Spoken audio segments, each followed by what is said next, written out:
नमस्कार, blind take नेपालमा तपाईलाई स्वागत छ। आजको यस भिडियोमा म तपाईहरुलाई एक नेत्रहीन व्यक्तिले कसरी इन्टरनेटको स्पिड कति छ भनी जाँच्न सक्छ यसको लागि एउटा एप्लिकेसनको आवश्यकता पर्दछ जसको नाम हो फास्ट। तपाईले प्ले स्टोरमा गएर FAST फास्ट र फुल स्टप COM लेख्नु होला। त्यसपछि मात्र तपाईले खोज्नु भएको एप्लिकेसन पाउनुहुनेछ, नत्र fast.com नत्र अन्य एप्लिकेसन पनि पाउन सक्नुहुन्छ। त्यसकारणले fast.com नै प्ले स्टोरमा गएर लेख्नु होला।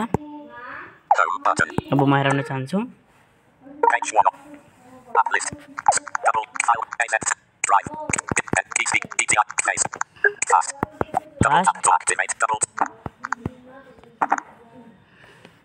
खोल्दै छु यो। Fastcom speed test web view Fastcom double tap English U 710 Mbps 7.5 double tap Mbps 9.3 Mbps मेरो हेराएको छ Mbps 10 double tap unfold Mbps 13 Mbps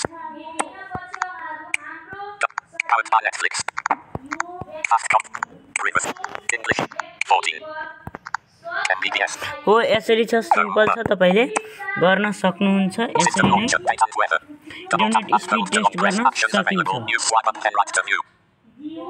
यसरी इन्टरनेटको स्पिड टेस्ट गर्न सकिन्छ। यदि प्ले स्टोरमा पाउन सक्नु भएन भने यो एप्लिकेसनको लागि मलाई सम्पर्क गर्न सक्नुहुन्छ +9779829004138 मा WhatsApp र टेलिग्राम दुवैमा।